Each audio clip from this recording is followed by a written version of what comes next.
Hello, hello. Welcome back to the podcast. It's your girl, Kamie Crawford. And today I'm by myself, as a Scorpio typically is, just a lone wolf wandering the streets. Not the streets. Ooh. How are we? What's going on? What's the vibes? I feel like we haven't done this in a while. The last time we did this, I was talking about my getting off of birth control for the first time and not knowing what the fuck was going on. And that was like a whole journey in itself. At that time, I was like very new to this womanly game. I don't know what you want to call it. It's intense. Being a woman is a very intense process. And I feel like I am just really coming to terms. Like, if you have a uterus, honey, this shit is for real. So I just want to let you guys know that I finally understand you. Because I have been the person, like literally for the past 18 years of my life, my friends, my sisters, they would be like, oh my God, bitch, I've got like, I'm hormonal, like I'm PMSing, I got my period. And I'd be like, bitch, again? Like, you bitches get your period all the time, because I wasn't getting my period. And now that I am getting my period, I'm like same. We see each other. I get it. I understand. And this shit is real, and it is very much a process. A quick update on that, because I know we talk about my period every single time, but my period is important to me because it's brand new to me. It's fresh, it's new. So we want to talk about it. The first period that I had off of birth control, the first real period I had, that was almost like a breeze. That was like an appetizer. That was like a palate cleanser. She was not giving what the second period gave, which was, I got it on the day of the solar eclipse, the day after the solar eclipse. So I am a white witch. At least that's what the Stardust app told me. I'm a white witch, which means that I ovulate on the new moon and then bleed on the full moon, or the other way around. Not me claiming to be a white witch and I don't even know what the fuck that is. It's the other way. I ovulate on the full moon. So I ovulate on the full moon and then I get my period on the new moon. Right? Yes. 30% of the population are like this. Okay, anyway, the witches will tell me. They'll find their way. They'll telepathically enter my mind and beat the shit out of me for being wrong. But yeah, so I got it on the day after the eclipse, and I got it 7 days early, which was wild because, you know, I've been cycle tracking. I've been using natural cycles. I use Stardust. This is not sponsored, although call me, because obviously I love to talk about my period to everyone who will listen. And I've been using my Aura ring to track my cycle, my temperatures, all of that. But then there's also an update on that, so we'll get to that. So I was not expecting it. And then it came, and that bitch hit me like a ton of bricks. I thought I was going to literally pass away. I was literally stuck to my couch the entire time, 4 days straight, could not move. I was in pain. And then I came out of that, and then I got a sinus infection, and I've just been down bad for like 2.5 weeks straight. And the sinus infection has lasted 13 days, going on 14, almost 2 weeks. So it has not been great. So if my voice sounds a little, it's because it is. So all that to say, that experience has been interesting. I'm coming up on my next period. I'm actually PMSing right now as we speak, and sweating profusely because that's a part of it. This shit is crazy. Y'all be doing this every month?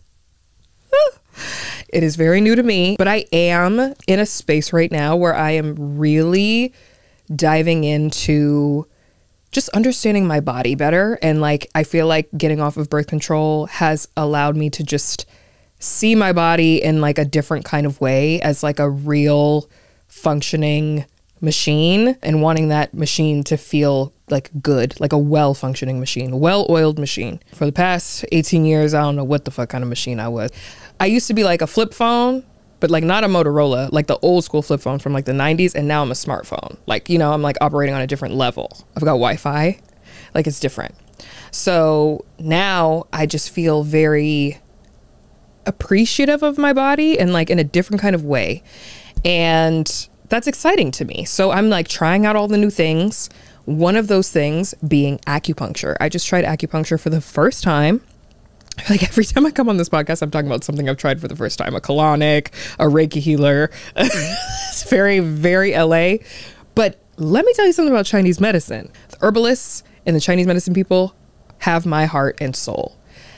The things that they're able to do and accomplish are insane. It is so just like magnificent to dive into. And I'm one of those people that like, once I get into something, I'm like full like student. I want to learn everything about it. With Chinese medicine, especially the place that I started going to that was recommended to me by a friend, her friend started going there because her friend was having infertility issues for like years. And she started going to this particular place for acupuncture. Shortly enough, they were able to get pregnant naturally from her treatments there and like the path that they put her on and all of the herbal teas and things. And I feel like you can hear all of that and think like, what the fuck is a tea gonna do for my body as a whole? Like, a tea is not gonna get me pregnant. But when it comes to Chinese medicine, what I've been learning is that the way that they look at certain points of your body, certain things that are going on inside of your body, all of that can have an effect on whether or not you'll have PMS symptoms, whether or not you'll have, you know, a healthy pregnancy, if you'll be able to conceive multiple times, like whatever. They look at it in a different way. And I don't think every single Chinese medicine doctor is the same.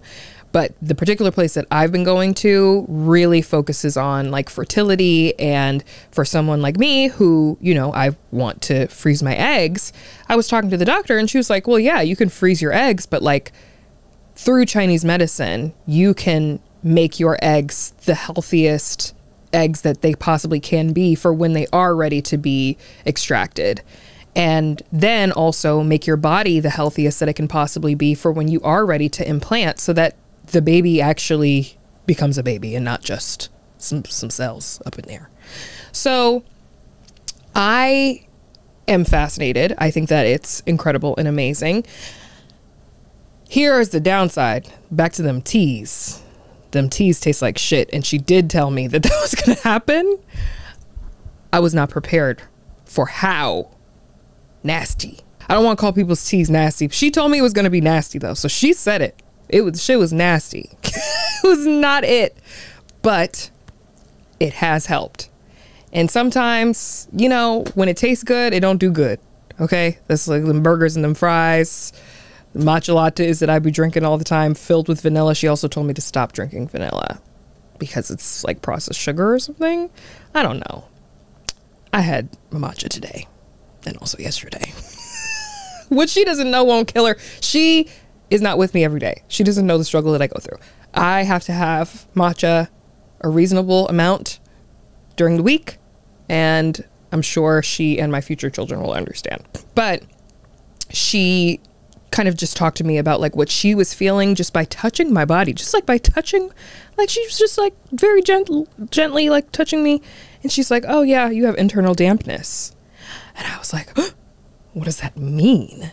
And basically she was like, imagine like walking into a room that's like really, really humid. Like that's what's going on inside of your stomach, inside of your body.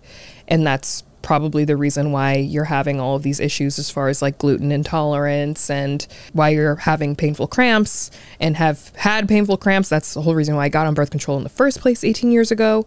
And that's also why you keep getting sinus infections and getting sick and have this like mucusy cough and things because of your dampness. And I was like, well, dry it out, like put a vent in there. I don't know, like what are we supposed to do? How do we like I don't know, pour some salt? I don't like, how do you soak up dampness? And basically you have to take on like an anti-inflammatory diet, which I mostly have been doing because of the whole gluten thing, but at the same time not, because I still eat cheese from time to time, and like I'm definitely lactose intolerant. Definitely had cheese last night though on my pasta, but it was gluten-free pasta. Balance. So there are like little things that I can change and can do to try to, you know, they say dampness or dryness are both like negative. You don't want that. You want to have like a good balance of both. And so I'm trying to get to a place where I have a good balance of both, but it's definitely damp up in there because I can feel it. It comes out often, and I'm trying to fix it. And it can also play into water weight, which I feel like I have a lot of water weight gain, like a lot of like water retention. The acupuncture itself, for those who are wondering, was not painful. It was she told me that it was going to feel like a mosquito bite. And that's exactly what it felt like. Certain points did hurt more than others. And when I would ask her like, oh shit, like what is that? The one on the foot, like that that hurt. She's like, that's the stress point. It's related to stress. And I was like, oh, makes sense. And then I went back actually like 4 days after for a follow-up appointment. And yesterday she did it again. And she put a point in a certain place in my hand, and that one hurt. And I was like, that one really, really hurts. And by hurt, I mean like sore, like soreness. And she was like, well, that one has to do with the lungs. And like, you've been coughing a lot. So that like all of that makes sense. And I'm like, damn, shit. I wish I could do acupuncture at home. I'm sure there are people who do that. I don't recommend that. I feel like that's a bad idea. But I feel like there's something to that. Like there's other like massages and stuff you can do. I'm just trying to be a better bitch all around. You know, internally, externally, everything, even my environments, the people that I'm around. I'm trying to clean house. Okay? Internally and externally. Everything must go. Not everything. The matcha is still very much staying. But when it comes to like any type of negativity, it's not for me. It does not serve me. So it's all going. And then internally, I just want to feel my healthiest. I want to feel my best. In tracking my cycle, I'm like getting in tune with like what all the phases mean. I'm like, oh, luteal phase. Like, so that's why my body feels like this. And like, it's just very interesting. And I love that for me. So that's what's been going on with me. Let's find out what's been going on with you. Because you have written in and you have questions and I have opinions. So that's really why we're here. Okay. Hey, bestie, I've struggled with my career for a very long time. I'm never the one up for a promotion or the best on the team. And I'm not sure what I'm doing wrong, but I'm getting to the point where I can't be on the phones anymore. I've done customer service for over 12 years. I'm a scheduling coordinator for a healthcare clinic, and I'm just over answering phones and calling people. I need more responsibility and pay, honestly. How do I maintain a positive attitude when I absolutely loathe everything I have to do during my workday? And how do I figure out what I would like to do instead? Thank you. Anonymous, please. Honey, I don't think that there's a way to find more ways to like it if you hate it. You can find ways to think more positively about what it is that you do. And I've been there before myself, so I'm speaking from experience. You can find ways to appreciate what you do more, but it doesn't make doing the work that is not fulfilling you chip away at you any less. Does that make sense? Like, you're still going to feel like this thing that you have to do every day is something that you're dreading, something that you're like, ugh. And not for nothing, like, you've worked for 12 years in this job. You are a professional. You know what the fuck you're doing. And I feel like another workplace could pay you more. And also you might be happier doing customer service somewhere else, or, you know, scheduling and coordinating somewhere else that's more exciting. So maybe, you know, obviously you're an expert. Like, this is what you do. If actually being a scheduling coordinator is something that you enjoy, if being in customer service is something that you enjoy, maybe think of other avenues and other careers that need that, because everybody needs it, to be honest. Like, maybe think about getting into HR, getting into, you know, customer service for, I don't know, a retail company or something that is more, that you're more passionate about, or a media company. Everybody needs customer service. So I feel like there's always places that you could be if that is something that you enjoy. Just like finding different categories of what it is that you enjoy doing.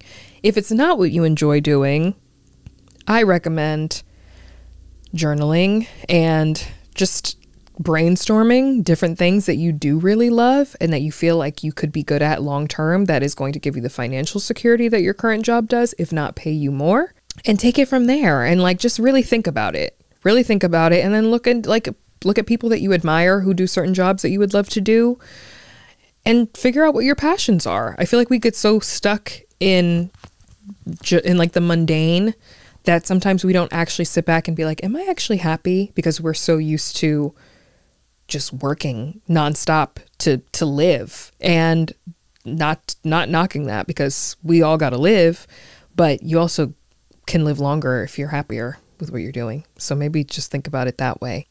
Yeah, it's time to do some soul searching. Maybe you need to be like on a beach. Think about like the places where you actually feel that you can be your most creative. For me, I feel my most creative after I've come back from a vacation, because I can leave my brain somewhere else and then I can come back to what I'm doing and feel fresh and like I'm ready to take the world on. And when I'm in a place like I am currently, where I haven't had a vacation in a long motherfucking time, I feel creatively stunted. Like I feel like I can't, my brain does not go in certain places and I don't feel as creative as I usually am. So if yours is like, oh, when I go and buy a new plant, I feel more creative, I feel more inspired. Or if I go to the beach, I feel more inspired. Like go do those things so that you can ignite that part of your brain that can open up to the possibilities of other things. That's my advice. Okay, here goes another one. I've always wanted to go on a reality show to get onto the challenge, but I am scared how being famous would affect my mental health. But it is one of my biggest dreams. Thoughts? Also, love you and the podcast. Thank you so much. Let me tell you something about fame. One, it is fleeting. So you can get into a situation where you become famous for something, TikTok, or, you know, a moment in time. Maybe you saved a baby, I don't know, from a burning building. Maybe you, I don't know, are a spelling bee champ. Like there's so many things that you can become famous for. Look at Gypsy Rose Blanchard. You could be famous. Anybody could be famous. Kill your mom. Just kidding. She had her reasons. I support her. Sorry. I do. I support it. Anyways, moving on. Let's not get into that. There are so many things that you can be famous for, and those fame flames can be lit for a week, they can be lit for 2 months, and then they can go away. And that feeling can feel very empty. Same thing can happen if you have been on a long show. I'm on a long running show. But if that show were to no longer exist, or if you're a working actor and you've been a part of something, a big movie, and you become really, really famous, and then after that movie, you don't book something for a long time, fleeting. Like fame can be fleeting.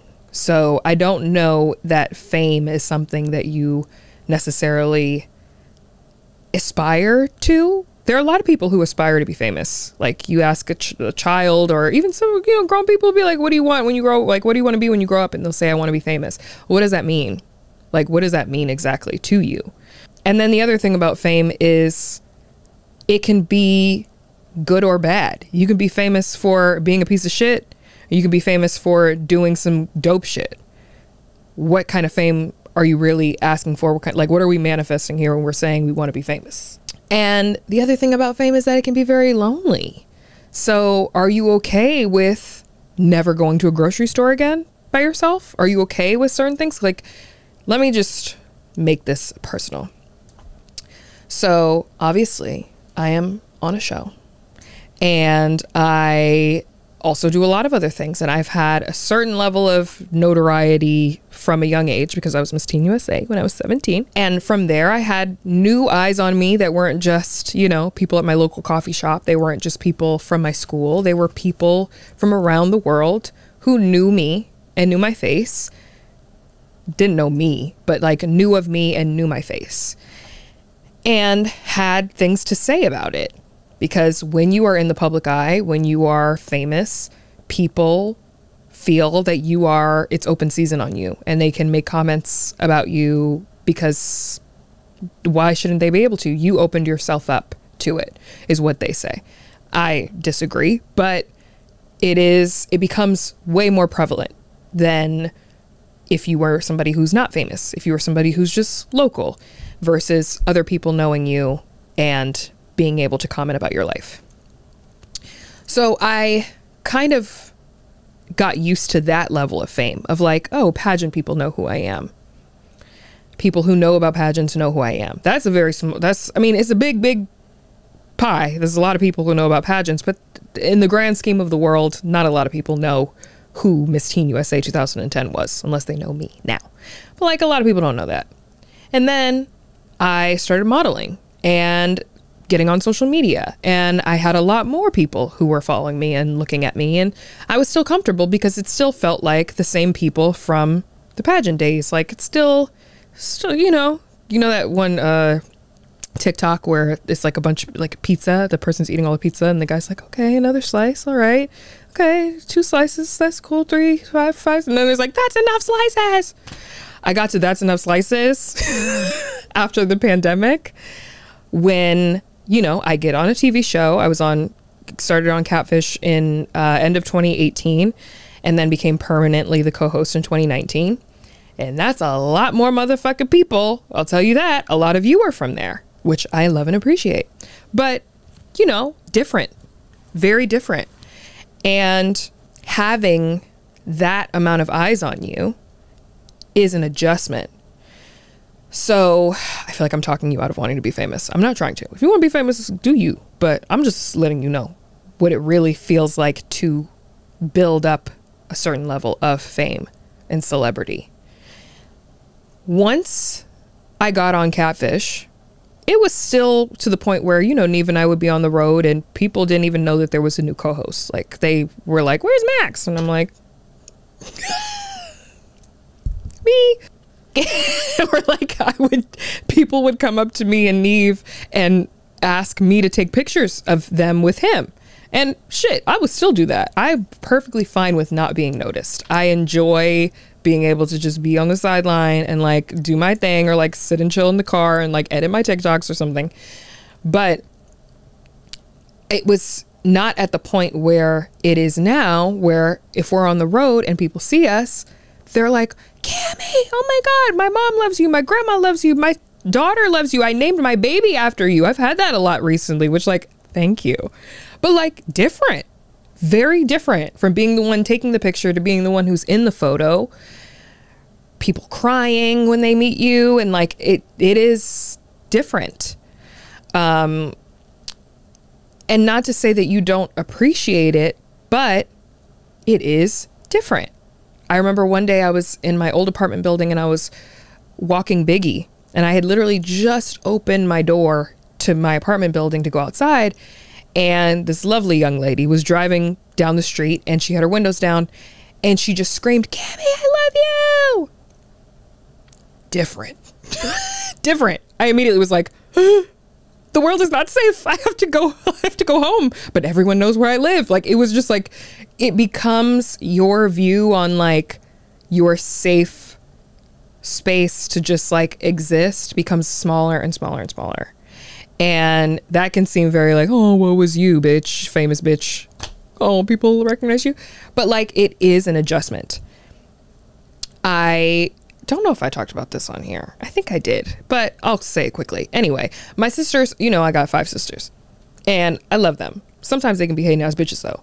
And I was telling my sisters like, like I really just want to go to the mall. And they were like, why can't you go to the mall? Get in your car and go to the mall. And I was like, well, I'm by myself. And like my boyfriend was out of town. And I was like, I don't feel comfortable. And they were like, why don't you feel comfortable? And I was like, well, because like being recognized out is kind of anxiety inducing for me right now. Cause I had to go through like in my therapy sessions talking about this and like getting to a place where I'm more comfortable. This was at a place when I was not as comfortable because it still felt very new, because over the pandemic, people are watching Catfish nonstop. Thankfully, you know, we came out of the pandemic and people had watched hours of me and my voice. And it's now to the point where I'm outside with a mask on and people are pulling over their car asking if they can take a picture because their wife loves the show. That really happened. And I'm like, how do they recognize me? Well, maybe it's these big ass fucking lashes that I got.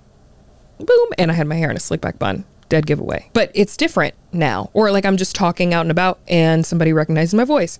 So walking around the mall by myself just gave me anxiety at that time.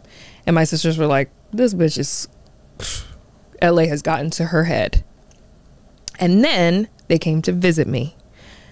2 sisters on 2 different occasions. And both times we went to the mall. One sister came and we went to the mall and immediately first store we go into, 3 different people asked to come up and take pictures. Then we're walking through the mall, multiple people. Oh my God. Ah, oh my God, I watched Country today. Amazing. Love that. Glad I had my sister with me though, because I was in a place where I just was not comfortable. And we get in the car to leave and my sister was like, woof, that was a lot. And I was like, yeah, bitch, that's what the fuck I've been telling your fucking ass for fucking weeks. She was like, honestly, when you said it, I thought you were just like being big-headed and annoying. She was like, now I understand. Like, I get it. And then my other sister came and it was a similar experience. And she was like, I get it. I understand. And I was like, thank you. Thank you. Thank you for understanding me. Thank you for seeing me. And not even to say that I'm on some like Kim Kardashian, Beyonce level, because that's a whole other fucking thing. You can't even go to the fucking grocery store. If I couldn't go to Trader Joe's and just like wander the halls freely, I think I might lose it. Like that would be not okay. But even the feeling of like going to Target or going to Home Goods, which are my favorites, and I get in the car and I look at my phone and I have 2 or 3 DMs from people saying, oh my God, I saw you in the aisle buying laundry detergent. And I'm like, thank you. Wish you would have come up to me though, because I already have this overwhelming sense of like, oh my God, are people watching me? Can I blow my nose? Can I, pick up a fucking pack of Monistat? Can't do shit without being seen. So it is an adjustment. And I did have to talk to my therapist about how to adjust properly. And I'm different now. Now, yes, bitch, like you see me, but it can be, and it was an adjustment. And, my therapist basically talked to me about it and was just like, I think at the end of the day, the fear of like being perceived is real. And like, that makes sense. And like, I think anybody who is like being seen out in public, or you feel like all eyes are on you, that would be scary for anybody. For you, it's a different kind of level because people feel like they know you because they watch you on TV all the time.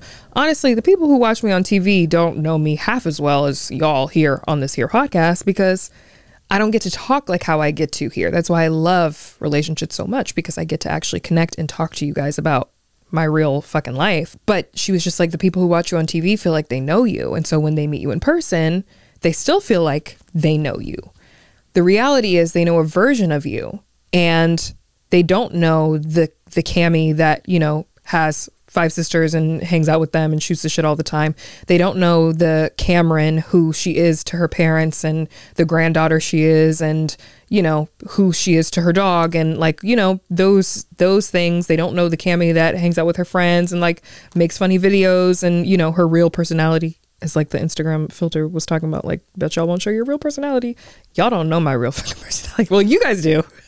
You guys do. But the people who watch me on TV, you get it. I am who I am. I don't change that. But you're not hearing me talk like this. Like, you're not just like, there's cuts, there's commercials. Like, you're not just getting me straight off the top, raw and unfiltered. So yeah. So she just like, and you know what? That's okay. Like, you may not have the boundary of people not being able to just like come up to you and like grab you, which is another thing. Don't grab famous people or anybody, period. Don't put your hands on anybody. It's okay. You can ask for a hug. I love when people ask me if we can hug, but like, if you come up to me and you just like grab me, bitch, we might have to tussle. She was like, you do have the boundary of my TV person and who I really am are different, and I don't need to worry about them seeing too much because they're not a part of that part of me. And that did help me. It did help me. I did a lot of journaling, and I had to also get past the very humble side of me, which is most of me. I'm a very like humbled person. I don't think I'm the most famous person in the world. I do know that I have fame. I do not like being called famous. I do not like being called a celebrity. I think it's weird. I think it's just like not me, but it is me in a different world, in a different side of things. And I had to get past the like, well, who do you think you are? Like internal thought of like, who do you think you are? And also having sisters that'd be like, bitch, who the fuck do you think you are? I'm like, I'm that bitch. Duh, people watch me on TV. And they're like, bitch, nobody gives a fuck. Sisters. That's what the fuck they do to you. Beat on your self-esteem. They're also my biggest supporters. So love y'all because they're listening to this. Like, bitch, we love you. I'm like, yeah, I love you too, bitch. Whatever. Anyway, call you tonight. Okay, so basically, don't be famous. Just kidding. Do whatever you want to do. Just know that everything comes with challenges and ups and downs, and it is not for everyone. as we have seen, some people do not handle fame very well. And, you know, even back to Gypsy Rose, like, she came out of prison and immediately was thrusted into fame, was on 20 million talk shows, 500 podcasts, wish she was on Relationshit, obviously. But like, that's a lot. And like on every premiere, red carpet, people want her to be a part of everything. TMZ is in her face at the airport. I literally just saw that. And she ended up deleting her Instagram because she was just like, I don't need this. And I don't know, maybe she'll go back to, she's like definitely going back to doing interviews and stuff like that. But she was just like, this is too much for me. I'm overwhelmed. And being able to acknowledge that and actually having people appreciate it is important. But a lot of people don't appreciate it. A lot of people are like, well, you're the one who came out of fucking prison and decided to get on social media and post blah, blah, blah. And she's like, I wanted to post about like women who I met in prison who have had an impact on my life and who have been wrongfully convicted and blah, blah, blah. And like, she's trying to change the narrative. But for other people, like the perception is reality. Unfortunately, people think that like, that is the narrative. You came out of jail and wanted to be famous. Whether or not that's true, I don't fucking know. I've never talked to her, but it does leave room for speculation and people to critique and yeah. And if you're okay with that, then cool. But you got to be okay with hearing the worst shit about you possible. I have heard the most vile comments about myself, to me, about me, all the time, just by me existing. Even when I was Miss Teen USA, people said all kinds of, somebody once wrote on a pageant, like, message forum that they wish that I would just get brain cancer and die already. Oh, so you're obsessed with me. What are you talking about? Why would you say that? Why would you say that? Like, what would actually possess you to say that on a public forum for other people to see?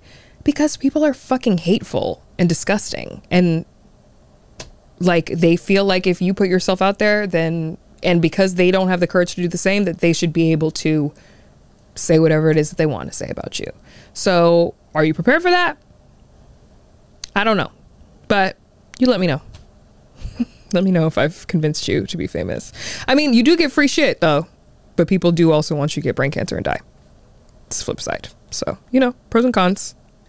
Weigh your options, bestie. Okay. Can we please talk about being a woman nearing her 30s and never feeling like I've had a best friend? I've gone through seasons of life from childhood to adulthood and had people I was closest with there and there, but never a bestie. I can't help but feel so jealous and shortchanged on this experience, and I feel at 30 it's too late. How should I adjust my friendships or help move past these feelings of loss? Bestie? No! I'm your bestie. That makes me sad. You know, I'm not going to sit here and say like all you need is yourself, because that's just not true. We need community. We need people. As women, we need other women. We need people who understand a woman's experience. And it is special. It is very, very special. But I'm realizing now at 31 that a lot of people have never had relationships like that with other women. And, you know, as a big sister, I have, you know, built-in friends with my sisters, with my cousin. We're very, very close. And I think sometimes we forget that those are also friends. Like, your family can also be your friends. But I understand wanting somebody who's outside of your family, who is like your ace, like your girl. I have had the same best friends. One of my best friends, Fumi. Hey, Fumi. We've been best friends since the 3rd grade, since tankinis, we say. We were in our tankini days. And I understand the tankinis are coming back, but for like not the girls with the belly. Like, no, the tankinis were for the girls with the bellies. Everybody else, if you don't have a belly, put that tankini back on the rack. You cannot wear the tankini. You do not deserve her. Put on your little 2-piece bikini, you know, string bikini like you were going to. Leave the tankinis for the thick girls, because that's what we were. We literally have pictures in these tankinis with our like pot child bellies just like popping out. That, you know, that has been my girl, ride or die. We went to middle school together, high school together, and are still best friends to this day. And then our other best friend, Jessica, she came in sophomore year of high school. We were freshmen, she was a sophomore, and we have just been the Three Musketeers ever since. And those are my best friends. And then when I was in my late teens, I met my other best friend, Anj, who listens to the podcast. Hey, bitch. And we've been friends throughout college, throughout our adult lives. She now has 2 kids and a husband. Like, she is very established. And, you know, throughout life, new friends have come into my world that have changed my life. My friend Steph, my friend Tao, like friends that come in and you're like, oh my God. Like, and then other people that I work with have become my friends too. Accumulating friends is not like, you know, Pokemon, like, oh, gotta catch them all. Like, I gotta go out to the fields and the park and like collect a bunch of friends. But it is good to have friends and people that you can count on in your life, especially for different things and different times in your life. There are friends that I go to for certain things and friends that I go to for other things. Sometimes that's okay. Like, sometimes you need the silly, goofy bitch friend who's like, bitch, I'm trying to go to Vegas this weekend and like get lit. And they're like, yes, like, let's get in the car and go. Or you have the friend that is like, I need business advice. Like, can you give me real business advice? Like my manager, Iman, my friend Deepika. That's who I go to for those things. And so I've accumulated these friends over time.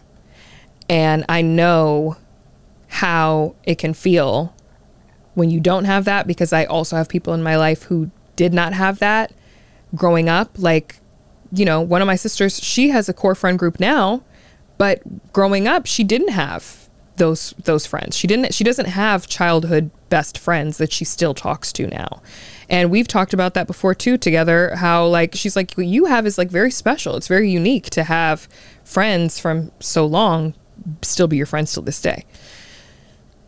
But that didn't stop her from going out and making friends and trying. And I think you need to consider the places that you're going to. How are you trying? How are you opening up? Maybe you need to shift that. Maybe you need to change that.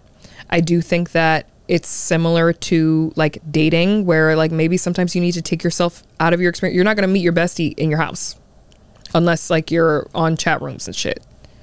Maybe you are.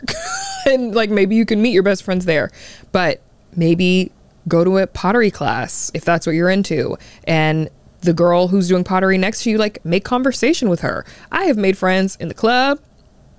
I met my friend Leah at a Alicia Keys concert. We were both belting out the same sad ass song, and then we were looking at each other like, you sad too? You sad? Let's hang out. We should be friends. Sometimes you bond off of stuff like that. And it can feel weird, of course, being in your 30s and like putting yourself out there to like, I'm going to make friends. But there are so many other people who are doing that. There are so many other women who are doing that. That's why Bumble BFF was created, so that girls could make friends. I have heard some horror stories about some scamming bitches, but there's scamming bitches everywhere. You can meet a scamming bitch at the pottery space too. You can meet a scamming bitch at the coffee shop. But you have to try. You have to put yourself out there. Instead of beating yourself up about not having it, let's find ways that you can collect some friends, like Pokemons. Let's find some ways that you can meet some people. Maybe you go to the same solid core class. Let me tell you something about solid core. I went this morning, and you know how the instructor will be like, look to your person to your left, to your right, and like say hi. You know how many times bitches don't look to the left and to the right and say hi? I always look and say hi to the person next to me. And sometimes they don't even be looking at me. That is not how you create friendship. That is not girl boss. That is very much gatekeep, and that is not what we're doing. Why are you gatekeeping your hello from me? Say hi. Like, you know, let's say high five your neighbor and they don't. What? No, don't do that. I do know a lot of people who make friends like at their church groups and stuff like that, because that is another place where, you know, at least Christian churches, they'll be like, turn around, say hello. You have to. And it's like, oh, kind of cringe. But also you can meet people there. You can meet people at the Pilates class when you actually say hi to them, and like maybe you go get a smoothie afterwards. Like, you have to start putting yourself out there, almost like dating, and just see what comes from it. I feel like people are very much seeking friendship in a way that they probably weren't pre-pandemic. People were just kind of like in their little groups and stuff, but I feel like people are way more likely to want to hang out and be friends now more than ever. So like, put your good foot out there, sis. Why not? I don't know. I feel like it would be fun. And then there's also groups like if you're in the beauty industry, if you're in media, like sometimes they have like little mixers and stuff like that. Put yourself out there. Because I don't know if you asked this question before trying to put yourself out there, but if you have, then come back to me and tell me like, bitch, no, bitch, I've been to every single motherfucking pottery class in this bitch, and not one person wants to be my friend. we'll talk. We'll talk. And also make sure that you're giving off like girl energy. Because sometimes we can want friends, but like you're not giving off, you know, you're the girl in the Pilates class that's not high-fiving your neighbor. Check yourself before you wreck yourself. High-five your neighbor today. Well, that's all the time I have for today. Hopefully you've learned something about periods, acupuncture, friendship, work, quitting your job. Release your job. Release your wiggle. What Beyonce said. And I'll be back next time. Bye.